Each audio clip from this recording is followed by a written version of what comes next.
A tariff is essentially a tax on imported goods, imposed by a government to regulate the flow of products entering its borders.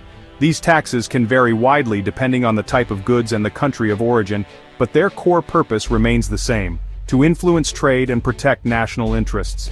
Tariffs have been used for centuries as a tool to shape economies, encourage local production, and sometimes to retaliate against unfair trade practices by other nations.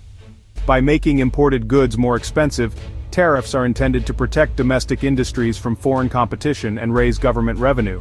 This can help local businesses grow, preserve jobs, and ensure that critical industries remain under national control. However, tariffs can also lead to higher prices for consumers and provoke trade disputes with other countries. In 2025, President Trump reignited his America First policy with a bold and controversial move: a sweeping 50% tariff on key imports like steel and aluminum. This decision was not made in isolation. It was the culmination of years of debate over how best to protect American workers and industries from what many saw as unfair global competition. The announcement sent shockwaves through both domestic and international markets. This was a seismic shift in U.S. trade policy, aiming to protect American jobs, revitalize struggling industries, and force new trade terms with major economic partners. Supporters argued that such a bold step was necessary to restore American manufacturing and reduce dependence on foreign suppliers, especially in sectors vital to national security. The administration believed that America's vast consumer market gave it unique leverage. With so many countries relying on access to U.S. buyers, officials were confident that other nations would have little choice but to negotiate and comply with new trade demands. The hope was that this show of strength would ultimately lead to fairer deals and a more balanced global trading system. However, this move did not come without risks. The global trading system, painstakingly built on post-World War II agreements, was designed to prevent economic conflict and foster cooperation. By imposing such steep tariffs, the U.S. risked unraveling decades of progress and inviting retaliation from its trading partners. The timing was critical. The world economy was already on shaky ground, still recovering from a period of high inflation, persistent supply chain disruptions, and lingering uncertainty from previous global crises. For many, the new tariffs threatened to push fragile supply networks to the breaking point, raising fears of shortages and further price hikes. Businesses that depended on international supply chains suddenly faced crippling new costs. Manufacturers who relied on imported steel and aluminum saw their expenses soar overnight, forcing them to make tough decisions about pricing, production, and even layoffs. For many, this was a high-stakes gamble with uncertain outcomes. Around the globe, governments, business leaders, and ordinary citizens watched anxiously to see whether this bold strategy would deliver long-term gains for the U.S. or trigger a wave of damaging consequences that could reshape the world economy for years to come. The impact of the tariffs was felt almost immediately across the country, sending shockwaves through both the business community and everyday American households. As soon as the new trade policies took effect, uncertainty rippled through the markets, and companies began to brace for the fallout. American businesses, from large manufacturers to small family-run shops, suddenly found themselves grappling with higher costs and shrinking profit margins.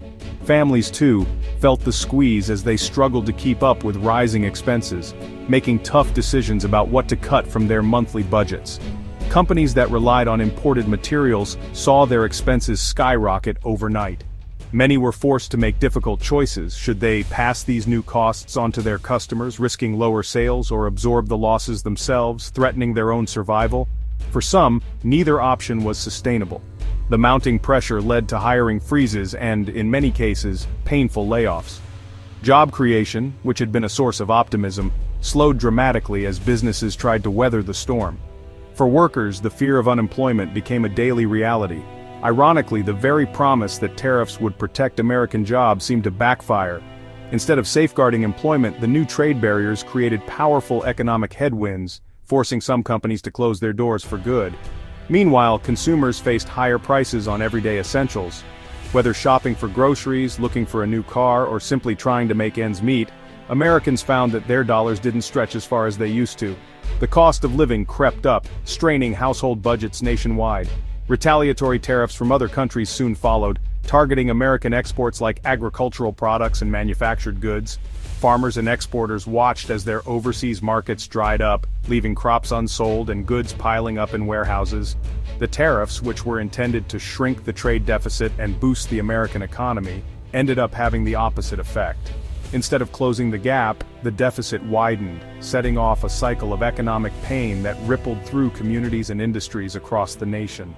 When the United States imposed tariffs on Indian goods, it was a moment of reckoning for India. Rather than yielding to external pressure, India responded with remarkable resilience and strategic foresight. The government quickly recognized that this was not just an economic challenge, but also an opportunity to reimagine its place in the global order. Instead of capitulating, India doubled down on stimulating its domestic economy. Investments were made to boost manufacturing, support local industries, and encourage innovation. At the same time, Indian exporters began to look beyond traditional markets, actively seeking new destinations for their goods and services. The pharmaceutical sector, a cornerstone of India's export economy, led the way. Companies expanded aggressively into Africa, Latin America, and Southeast Asia, forging new partnerships and establishing supply chains that bypassed the restrictions imposed by the U.S. market. On the diplomatic front, India strengthened its ties with Russia and China, two major global players also facing Western scrutiny.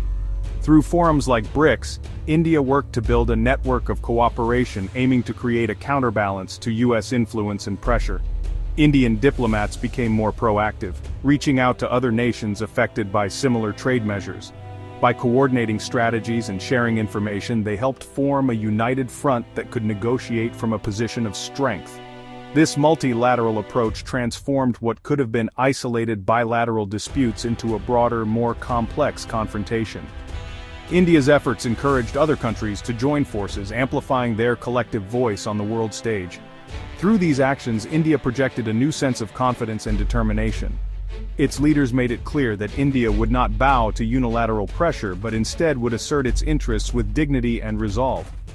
By diversifying trade, forging new alliances, and standing firm in the face of adversity, India sent a powerful message to the world. It would not be cornered, but would chart its own path forward, resilient and united. Canada, deeply integrated with the U.S., faced a direct threat from new tariffs. Prime Minister Carney's response was firm yet measured. Avoiding an all-out trade war, Canada imposed retaliatory tariffs on American goods, targeting key sectors. The goal was to pressure U.S. industries to lobby for policy change. Canada engaged in diplomatic efforts, strengthening ties with other affected nations. By building a coalition, Canada aimed to defend free trade principles. This strategy signaled that Canada wouldn't be isolated or bullied, aligning with other nations to counter U.S. protectionism. The shared threat of U.S. tariffs led to a powerful Canada-India alliance. Historically, their relationship was overshadowed by ties with the U.S., but this changed. Both nations, trade-dependent democracies, faced unilateral measures. High-level meetings and coordinated responses strengthened their partnership. They explored ways to boost bilateral trade, reducing reliance on the U.S. This alliance exemplified middle-power diplomacy, creating a new sphere of influence. Their combined weight sent a message that the U.S. couldn't dictate terms unchallenged. The Canada-India alliance reshaped global trade, altering long-standing patterns. Businesses sought alternative supply routes, diverting trade from the U.S. nations in new trade blocs, saw increased trade and investment. American businesses faced higher costs and fewer choices. The global trade structure became more multipolar and fragmented. China and the EU recalculated strategies, aligning with anti-tariff coalitions. These shifts eroded the central role of the U.S. dollar and American-led institutions. Evaluating Trump's tariff strategy reveals a significant backfire. Goals to reduce the trade deficit and revive manufacturing failed. The deficit widened and manufacturing contracted, shedding jobs. Consumers faced higher prices, straining household budgets. Retaliation from countries like Canada hurt U.S. exports. New alliances like Canada-India built trade networks excluding the U.S. The tariffs isolated the U.S., accelerating a trend toward a multipolar world. Competing economic blocs emerged, regionalizing trade and reducing U.S. influence. The tariffs inflicted self-inflicted wounds, failing to achieve objectives. The legacy has empowered global alliances reshaping trade, reducing American influence.